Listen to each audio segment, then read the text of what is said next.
बुलवा लो, रुक जा, खोल दो, एक को खोल दो यार।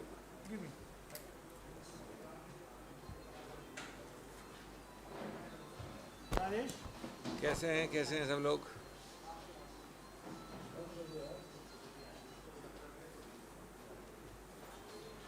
राजेश कहाँ गया?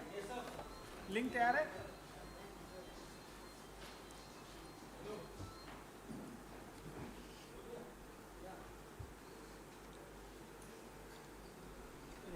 कैसे हैं अख्तर जी? ठीक हैं? खैरियत? कोविड वगैरह हो गया? वैक्सीनेशन? कोविड होना सबसे अच्छा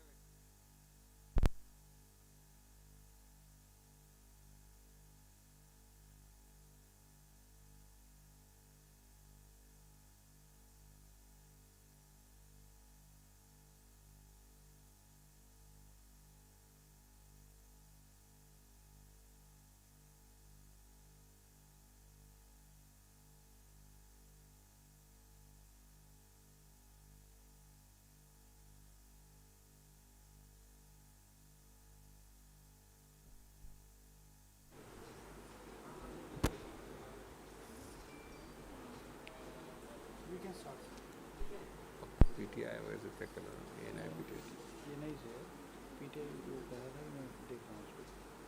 का ये आके गया,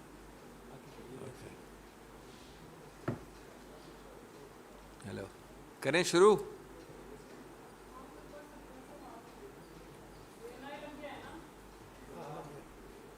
ये नहीं है, पीटीआई को बोलो, मैसेज भेज दो पीटीआई को। लिंक डाल दिया। तो वही महंगाई की श्रृंखला में मैं आपसे बात करूंगा, लेकिन हिंदी है, फिर इंग्लिश है, थोड़ा समय लगेगा, उसके बाद प्रश्न ले लेंगे बाद में। तो दोस्तों शुरू करें। दोस्तों, आप जानते हैं कि हम महंगाई के मुद्दे को आपके सामने अलग अलग पहलुओं में प्रस्तुत कर रहे हैं, और सच्चाई ये है कि एक तरफ बेरोज़गारी, ऊपर से महंगाई। देखो मोदी राज में कैसे गरीबों की शामतें आई। ये हमने अलग अलग जगह भारत में और दिल्ली से आप तक पहुंचाने का प्रयत्न किया है, इसलिए क्योंकि बहुत हुआ देश में महंगाई का कारोबार, बहुत हुआ देश में महंगाई का कारोबार। गरीबों पर अब जुल्म ढाना बंद करे मोदी सरकार। लेकिन ये दुर्भाग्य है कि ये जुल्म दिन प्रतिदिन बढ़ रहा है, ख़त्म होने की तो दूर रही बात। एक बड़ा रोचक सर्वे हुआ अभी हाल में, वो हमारे ही बड़े जाने माने जो सर्वे होते हैं भारत के, उन्होंने किया 7 अप्रैल 2022 यानी येस्टरडे। और उस रोचक सर्वे में आप जानते हैं कल वर्ल्ड हेल्थ डे था, स्वास्थ्य दिवस। उसमें लोगों ने कहा कि हमें महंगाई और इन्फ्लेशन से ज़्यादा भय है बनिस्बत कोविड से। 3 आंकड़े बड़े रोचक हैं। एक कि बहुमत इस बात का है कि हमें महंगाई से ज़्यादा कोई और चीज़ की चिंता नहीं, कोविड भी उस पर कम है। दूसरा, 52% ने कहा कि अगर नया वेरिएंट भी आता है तो उसको हम झेल लेंगे, लेकिन 50% ने कहा कि हम जो आज आसमान को छू रही हैं कीमतें, उनको नहीं झेल सकते। ये सर्वे कल का है। इससे आपको इन नागरिकों की त्रासदी का एहसास होता है। दूसरा रोचक आंकड़ा, ये बहुत ही हर्ष की बात होनी चाहिए कि मोदी सरकार ने भारत को नई ऊंचाइयों तक पहुंचा दिया है, और नॉर्मली ये बधाई देने की बात होनी चाहिए। लेकिन ये नई ऊंचाइयां कौन सी हैं, ये नई उपलब्धियां कौन सी हैं मोदी सरकार द्वारा? उपलब्धि नंबर 1 कि अगर परचेजिंग पावर पैरिटी पीपीपी में देखें आप, और मैं समझाऊंगा आपको पीपीपी क्या होता है, तो पीपीपी के आधार में प्रति लीटर कीमत एलपीजी में भारत सबसे ऊपर है, नंबर 1। मैं बधाई देता हूं मोदी सरकार को, भारत की उपलब्धि में नंबर 1 नंबर आ गया भारत का। जहां तक पेट्रोल का पीपीपी के आधार पे कीमत है वो तीसरा नंबर पे पहुंचा दिया। यानी विश्व में करीब 200 देश माने जाते हैं, लगभग 180, 190, 200, उनमें नंबर 3 है पेट्रोल की कीमत में भारत। जैसा मैंने कहा, ऊंचाइयों की बहार हो गई है। और डीजल में दुनिया का 8वां सबसे कीमती देश है। नंबर 1, नंबर 3, नंबर 8, ज़बरदस्त ऊंचाइयां हैं। मैं आपको ये कहना चाहता हूं कि अभी तक आपके साथ कुछ हद तक दुभात और बरगलाने की प्रक्रिया हो रही थी, क्योंकि आपको एब्सोल्यूट फिगर में प्राइस बताई जाती थी कि आप 120 रुपया प्रति लीटर पे करते हो, वो तो उस देश से कम है। मैं कह सकता हूं आज के 120 रुपये प्रति लीटर बांग्लादेश से कम है। मैं ऐसे ही कह रहा हूं, उदाहरण की वजह से कह रहा हूं, या पाकिस्तान से कम है। ये गलत है। आपको लेना पड़ता है वो कीमत जिसको एक अर्थशास्त्री कहते हैं पीपीपी डॉलर कीमत, यानी रुपये का वो भाव जिससे कितना आप खरीद सकते हैं उस रुपये से, और उसकी तुलना करेंगे डॉलर के उस भाव से जिससे बास्केट ऑफ गुड्स आप डॉलर से खरीद सकते हैं, और फिर उनको दोनों को बराबर करना। इसे कहते हैं परचेजिंग पावर पैरिटी। इस इंटरनेशनल डॉलर या पीपीपी कीमत पे पेट्रोल, आप जो मैंने बताया, तीसरे स्थान पे है। हमारा कीमत भारत में 5.2 डॉलर है। वो नॉर्मल डॉलर नहीं, 5.2 डॉलर पीपीपी आधार पे प्रति लीटर। और ये तीसरा सबसे कीमती देश है सूडान के बाद और लाओस के बाद। और हमारे तीसरे स्थान के बाद चौथा स्थान किसका है? अल्बानिया। बल्कि अल्बानिया और भारत के अलावा तो किसी का $5 से ज़्यादा है ही नहीं। सूडान और लाओस तो खैर ज़्यादा हैं, बाकी सब 5 से कम है। इसी अंतर्राष्ट्रीय डॉलर यानी पीपीपी के आधार पर एलपीजी, जिसमें हम नंबर 1 हैं, उसमें 54 देशों की सर्वे हुआ, और हमारा है इस अंतर्राष्ट्रीय पीपीपी डॉलर के आधार पर $3.5 प्रति लीटर। ये सबसे महंगा दुनिया भर में। हमारे पीछे हैं टर्की, फिजी, मोल्डोवा, यूक्रेन भी हमारे से ज़्यादा सस्ता है, इत्यादि इत्यादि। और डीजल जिसमें हम 8वें स्थान पे हैं 156 देशों में, वहाँ पर ये अंतर्राष्ट्रीय डॉलर पीपीपी के आधार पे हमारा प्रति लीटर $4.6 है, 8वां नंबर। हमारे से बेहतर है, हमसे ऊपर है, यानी हमसे ज़्यादा ख़राब है Sudan, Albania, Turkey, Myanmar, Georgia, Bhutan और लाओस। अब आप सोच सकते हैं कि ऐसे देशों, छोटे छोटे देश, बाकी सबसे ज़्यादा ख़राब हम हैं। तो ये कोई आम आंकड़े नहीं हैं, ये भयानक आंकड़े हैं, ये आपको डरा देने वाली चीज़ें हैं। आज, ये मैं कल परसों की बात कर रहा था, आज माननीय आरबीआई के गवर्नर दास साहब ने खुद ने ट्वीट किया, और मैं कहता हूं कि ये सब चीज़ें आपको तैयार करने के लिए, साइकोलॉजिकली तैयार करने के लिए शुरू हो गई हैं। जैसे धीरे धीरे आपको एक दुष्प्रभाव आने वाला है, उसके लिए आगाह पहले से ही चेतावनी देनी हो, उसका प्रक्रिया शुरू हो गई है। उन्होंने आज कहा कि हमने 4.5% इन्फ्लेशन प्रोजेक्ट किया था फाइनेंशियल ईयर 23 के लिए, यानी 22-23 जो चल रहा है। आज उन्होंने कहा कि इसको आप 5.7 मान लीजिए। सोचिए, खुद देश का आरबीआई जो कम फिगर बताता है, जो कंजर्वेटिव होता है, वो 4.5 से 5.7 पहुँच गया। आपको धीरे धीरे ये चीज़ सच बताने के लिए उन्होंने ये भी कहा कि बाकी कई कीमतें अभी निकट भविष्य में ऊपर ही रहेंगी, ऊंची ही रहेंगी। अब आपको बहाने बनाए जाते हैं, अंतर्राष्ट्रीय कॉन्फ्लिक्ट, झगड़ा, द्वेष। तो भाई देश में 180 देश हैं, विश्व में 180 देश हैं, उनमें इतनी प्राइसेस का फ़र्क क्यों नहीं पड़ रहा है? सब यहीं क्यों फ़र्क पड़ रहा है भारत में? अब मैं आता हूं आपको कुछ और आम आंकड़े देने के लिए। अच्छा, ये तब हुआ है जब हाल में हमारे क्रूड ऑयल की कीमत 112 US डॉलर प्रति बैरल से होकर 97.5 यानी $97.5 प्रति बैरल हुई है। एक तरफ गिराव, एक तरफ आपका पॉकेट बड़ा होना और दूसरी तरफ बढ़ाव। यहाँ गिर रहा है, यहाँ से आप पॉकेट में डाल रहे हो और यहाँ आप आम आदमी को क्रश कर रहे हो, कीमतें बढ़ा रहे हो। मैं ये कहना चाहता हूँ कि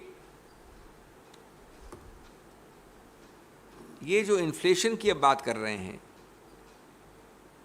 आजकल मजाक ये होती है कि आज की ताज़ा खबर कभी छापनी हो तो कह सकते हैं कि आज पहला दिन निकला है जिस दिन कीमत नहीं बढ़ी।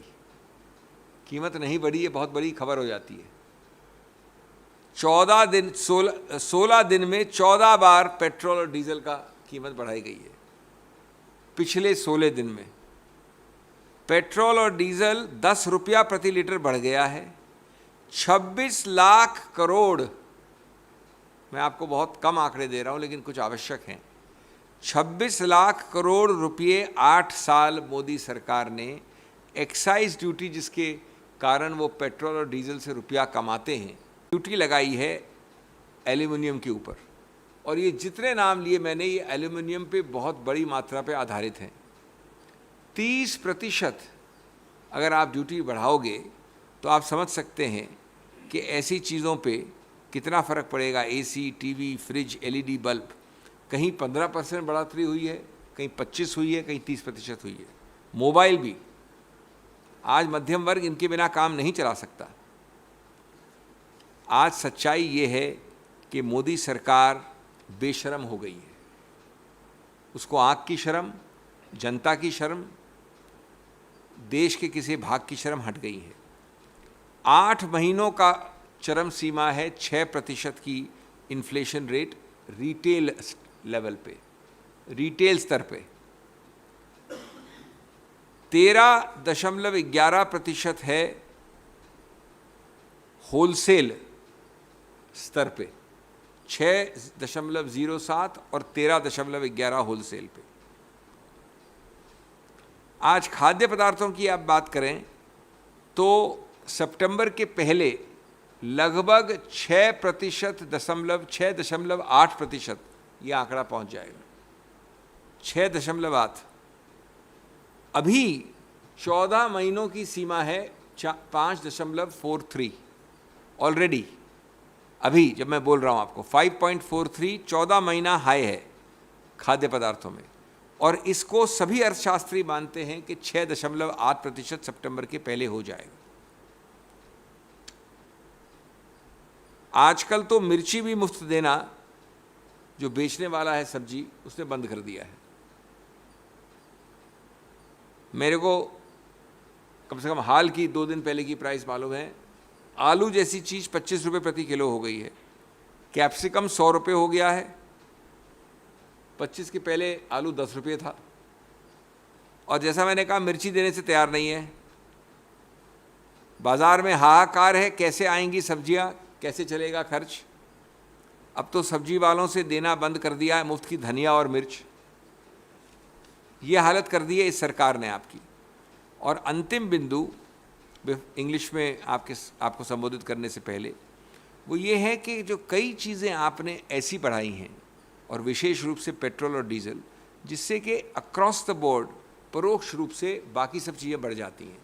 एक होता है सीधा मैंने इसकी कीमत बढ़ा दी, एक होता है मैंने परोक्ष रूप की चीज़ बढ़ाई जिससे सब चीज़ों की कीमत बढ़ जाती है। आज गाड़ियाँ, वाहन, FMCG जो मध्यम वर्ग बहुत इस्तेमाल करता है, इन सब की कीमतें इतनी बढ़ गई हैं कि सब पास ऑन हो रही हैं कंज्यूमर को। खाद्य पदार्थ जिसमें भी इस्तेमाल होता है। और सबसे महत्वपूर्ण, एक तरफ मतलब दोनों गालों पे चपत है, पेट में भी घुसा और पीठ में भी लात। एक तरफ मैंने पूरा आपको ब्यौरा दिया है व्यापक इन्फ्लेशन का, कई आंकड़े दिए अभी। दूसरी तरफ बेरोजगारी। ये कैसी डबल वहमी है। अगर महिलाओं का आप देखें तो कभी इतना ज़्यादा रोज़गार की रेट उनकी गिरी नहीं है। अप्रैल 21 से लेकर जून 21 में 20% जो पार्टिसिपेशन था वो हो गया है, 21 था उससे पहले 1%। मात्रा बहुत होती है, लाखों में। Overall labour force participation rate भी महिलाओं की बहुत गिरी है। तो मैं संक्षिप्त में अंत में ये कहूँगा कि जैसा मैंने कहा कि गरीबों पर जुल्म करना बंद करो मोदी सरकार। Friends, this is very very serious and we come to you with this message across the country over the last few weeks and the next few days, because although it might sound repetitive, there is nothing more than this kind of a kick in the solar plexus of the common man. Modi Sarkar's continuity, consistency and coherence is restricted to achieving phenomenal and extraordinary heights of inflation. BJP government is grinding and crushing the common man in the millstone of three things: inflation, unemployment and taxation. This unprecedented inflation is destroying households, decimating budgets, discouraging investment, making a living hell for especially the common man and the medium sector, the medium work. I was astonished to find that a comprehensive survey done just yesterday, that is 1 day ago, found that people overwhelmingly said that they fear inflation much more than COVID. 52% said that even a new variant of COVID does not scare us as much as inflation does. 49.3% said that the biggest fear psychosis we have is of inflation. And you can imagine that COVID is the worst kind of pandemic to have struck us in over 150 years. Three figures are important, friends. Just three figures. I must compliment the Modi Sarkar for making India achieve the heights of, unprecedented heights of achievement. Truly, you, Mr. Modi, and your Sarkar have made India number one. Number one in what? We are per liter purchasing power parity, PPP cost, world's most expensive place for LPG. Number one in the world in the reverse direction for LPG cost in real terms. And this is very important. People are misled by comparing nominal prices, not real prices. Real prices are based on how much $1 can buy and how much 1 rupee can buy. On the basket of goods, the purchasing power capacity of that money. On that equivalence, India is number one as the most expensive place on planet Earth for LPG. India is again, thanks to Modi Sarkar, number 3 in the world as far as purchasing power parity of diesel is concerned. And finally, friends, India is third is on petrol. My apologies, not diesel. Third highest in petrol. And as far as PPP price is concerned, India is 8th highest in diesel. When you convert to purchasing power parity, the LPG price in India is number 1 in the reverse direction, followed by countries like Turkey, Fiji, Moldova, even Ukraine is cheaper. When you look at the price of petrol on PPP, only Sudan and Laos are worse than us. Even Albania is better than us. We are number 3. In diesel, we are behind only Sudan, Albania, Turkey, Myanmar, Georgia, Bhutan and Laos. क्या दयनीय स्थिति बना दी है भारत की. Friends, this is the reality of all the jumlas you hear, all the sermons you hear. Today, I gave you this yesterday's figure. Today, the RBI is already psychologically preparing you. This is nothing but psychological preparation. It is nothing but U-turn and backtracking. They had predicted an inflation rate of 4.5% for financial year 23. Today the governor, Mr. Das, has said that we want you to revise your figures from 4.5 to 5.7% on inflation. Can you believe that? And he has added that lot of prices, including edible oil prices, will continue to remain at an elevated level. It's very easy to fool you by saying international factors beyond my control. Are those international factors not available or applicable to smaller countries in our neighborhood, to other countries around the world? Or do the international factors come and attack only India? These kind of facile, simplistic explanations assume that you and I eat grass. They assume that we are all foolish. Friends, I have given you the survey of yesterday. I have given you the 1, 3 and 8th position. I have given you Governor Das's statement. Now just let's look at a few figures of inflation, direct and simple. I don't want to burden you with too many figures. 8-month high of retail inflation is now going on. 8 months highest, 6.07%. Wholesale price inflation is 13.11%. High in the double-digit arena. The common, consistent understanding of everyone is that in the coming months, retail will reach minimum 6.8% before September 2022. Already the governor has said revise it to 5.7 today, he has said. That of course is the average. I am talking of retail, sir. It's a very large amount. Food prices have jumped to a 14-month high of 5.43%. As you know, food prices is a subset of the retail price index. 5.43% in 14 months. Clothing and footwear is at a 197-month high. 197 months, you can imagine,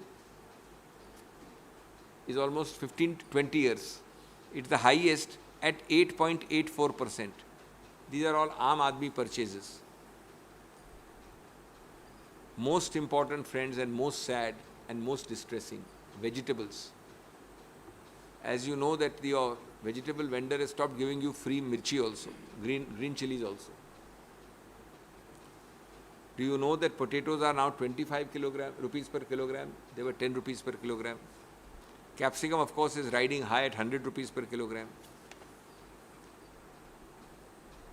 Nowadays, according to me, there are two pieces of news only.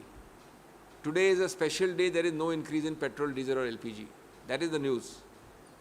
No increase is the news, not increase being the news. The norm is norm is increase every day. The exception is no increase. As people say in a lighter vein, the other news of the day is today there was no raid on any opposition leader. Friends, 14 times petrol and diesel increase in the last 16 days. Do you know the amount of profiteering and money mopping this government has done in 8 years of Modi Sarkar by excise duty on diesel and petrol? Simple figure but astonishing figure. 26 lakh crores 8 साल में सिर्फ excise on petrol and diesel. And remember, the price on the left hand is going down of crude. Today it is from $112 per barrel to $97.5 per barrel. You are pocketing that decrease. You are then taxing and pocketing the tax of 26 lakh crores in 8 years, and you are increasing prices here. What a wonderful government policy. The LPG cylinder I asked not for yesterday or 14 days or 15 days, in 8 years of Modi government has increased by 845 rupees.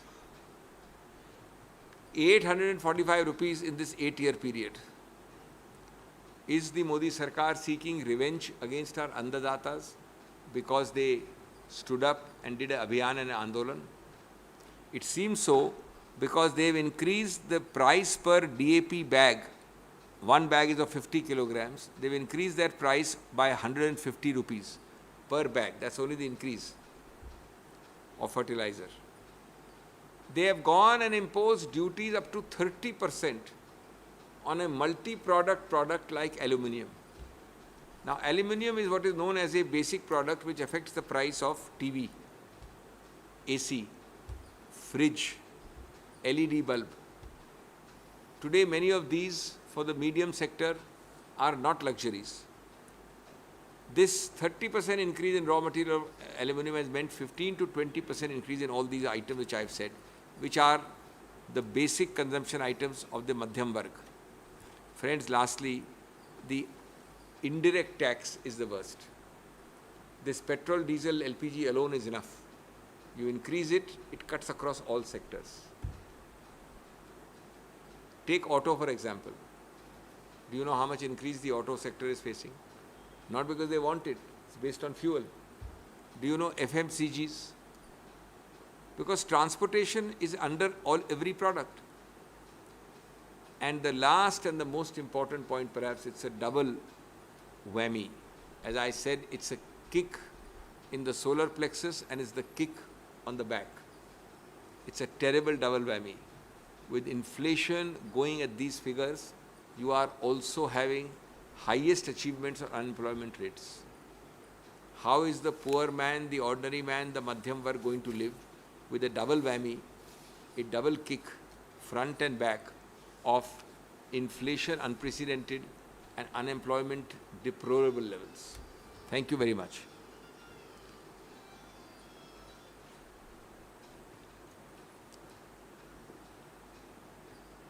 Any questions you have? Any question on this first for 2 minutes?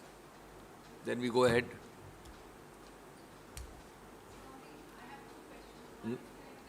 Not on inflation. So just do inflation first, then we'll come to the other question. I'm here.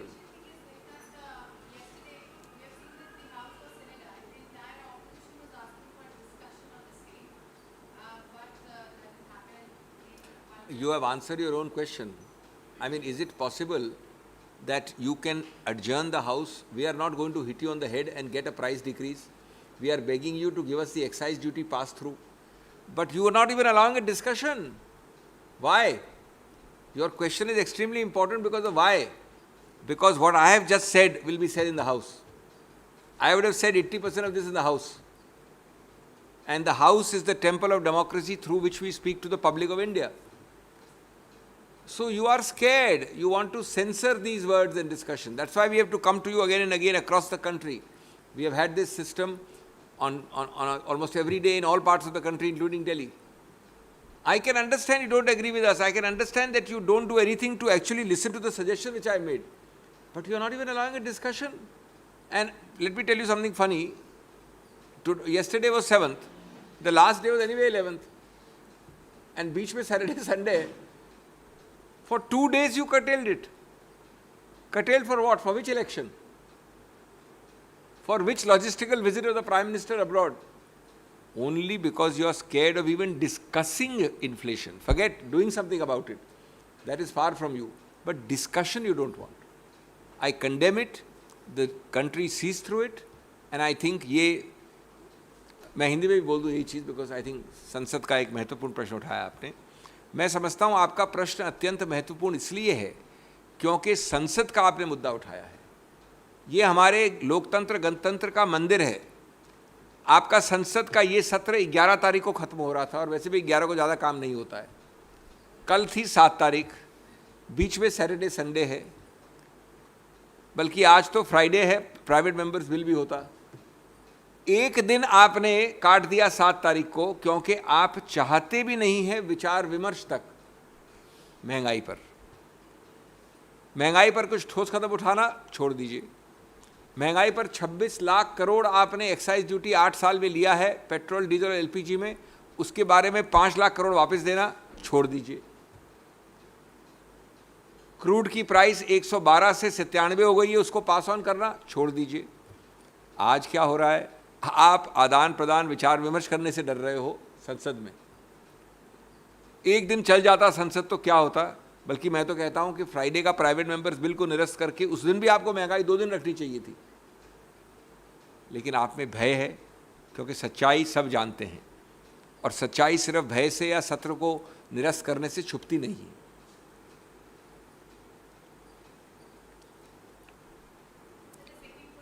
No, we finish now, Price, okay? Now we are going on. उस सर्वे का नाम है C voter for IANS on occasion of world health day on 7 April 2022। चलिए दूसरे पे चलें, या इस पे हो गया खत्म? Price is over. हाँ, now you ask your question, then will कम।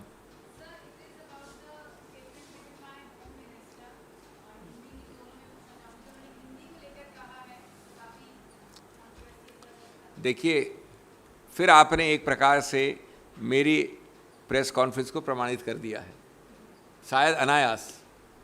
अभी मैंने पिछले 20 मिनट से आपसे क्या बात की है? महंगाई। माननीय गृहमंत्री को इस पे समय नहीं मिला बोलने का, हमको उपदेश देने का समय जरूर मिल गया। हिंदी में बोलिए, अब तो हिंदी में बोल रहे हैं, कुछ लोग कम बोल रहे हैं, कुछ ज़्यादा बोल रहे हैं, लेकिन क्या उससे आप 26 लाख करोड़ का उत्तर देंगे देश को? मैं पूरी तरह से सहमत हूं।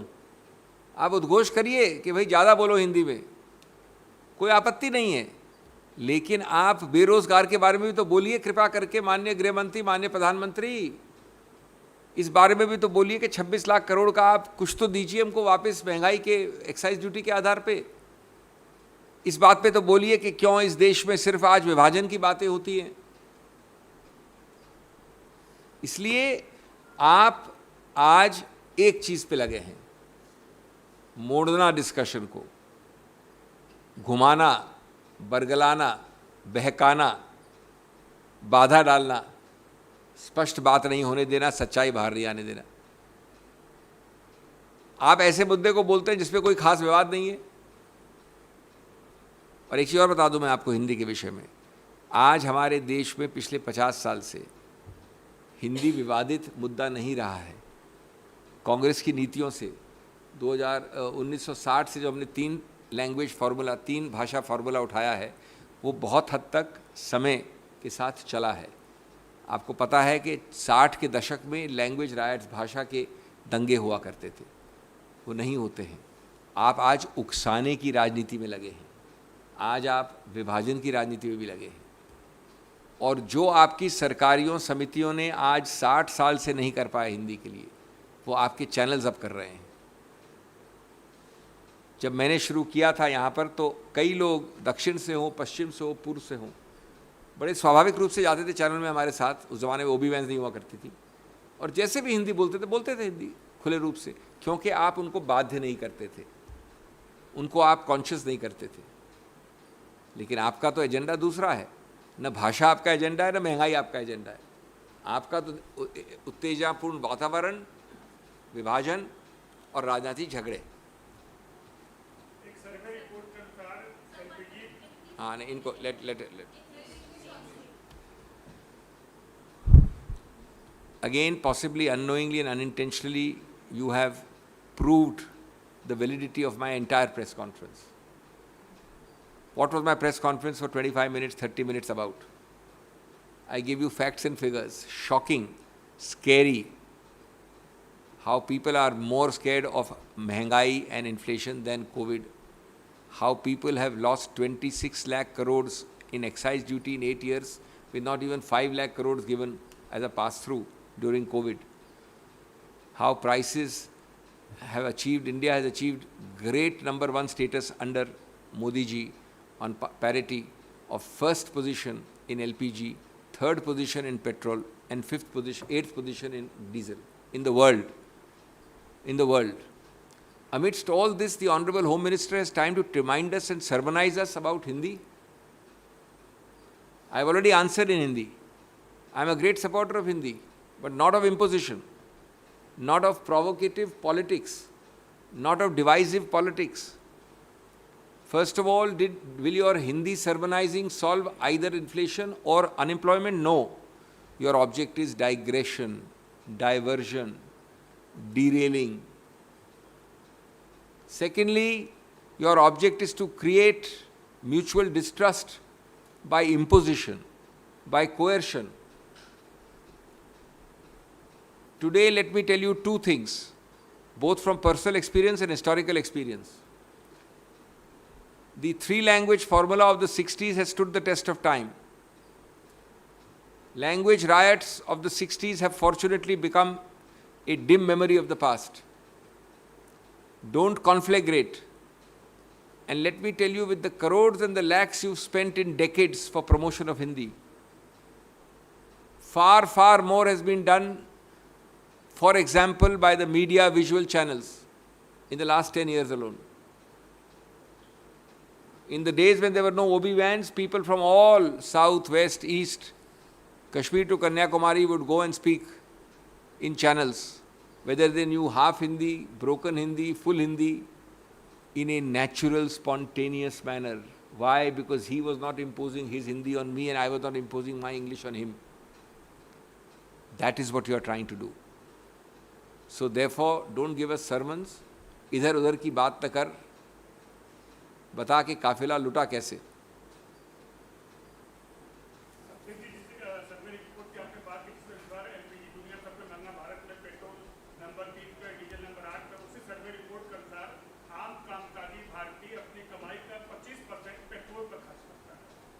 मैं क्या कह सकता हूँ बताइए.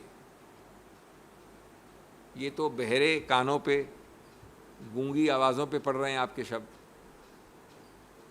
अरे आप तो 25% बात कर रहे हैं, 26 लाख करोड़ तो एक्साइज ड्यूटी में पे करते हैं. मैं नहीं कह रहा हूँ कि आपको विकास के लिए कुछ नहीं चाहिए, उस पे से आप 20 लाख करोड़ रख लो, 6 लाख करोड़ तो पास थ्रू कर दो. 6 लाख करोड़ छोटी कीमत होती है क्या? छोटा फिगर होता है क्या?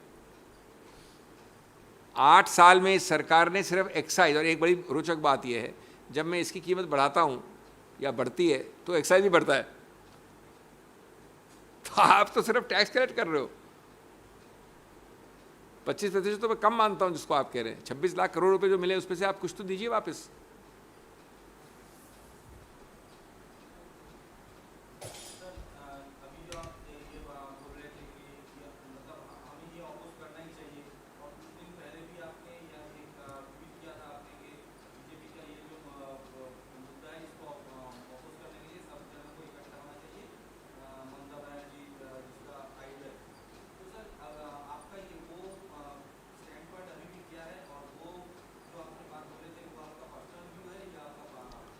देखिए, मेरा जो ट्वीट है उसको आप पढ़िए. ओरलाइज करने में कुछ फ़ायदा नहीं है.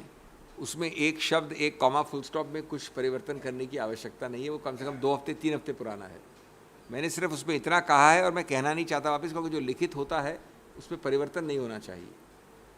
कि आज आवश्यकता क्षण की एक है कि जब सबसे चरम सीमा पे माननीय मोदी सरकार जीतती है या माननीय मोदी जी जीतते हैं प्रधानमंत्री उनके नाम पर, तो चरम सीमा पे भी 39% से ज़्यादा उनको वोट, 39% से ज़्यादा नहीं मिलता है कभी भी. और ये तब है जब वो बेस्ट परफॉर्मेंस, अपनी उत्तीर्ण परफॉर्मेंस करते हैं.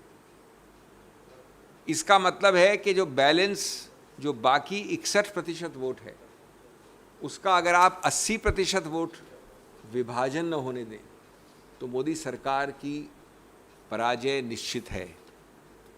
इसलिए हम सबका जो मोदी विरोधी, बीजेपी विरोधी खेमे में हैं, ये कर्तव्य बनता है कि उस वोट के विभाजन को आप न होने दें. मेरा जो ट्वीट है बस इतना है और बड़ा स्पष्ट है. बल्कि मैं तो आज इस बात से वो हूँ हर्षित कि आज ही जब वो मिलने गए थे माननीय राहुल गांधी जी शरद यादव जी से, तो उन्होंने इस शब्द का इस्तेमाल किया, विपक्ष की एकजुटता. ये स्वाभाविक है, ये गणित है. इसमें मैं ये नहीं कह सकता कि गारंटी दे दे कोई जीतने का, लेकिन कम से कम बहुत हद तक, अधिकतर मात्रा में जीतने की संभावना बढ़ जाती है. तो एकजुटता भी तो कोई सोचने की बात नहीं है. Anything else? Thank you so much. All the best.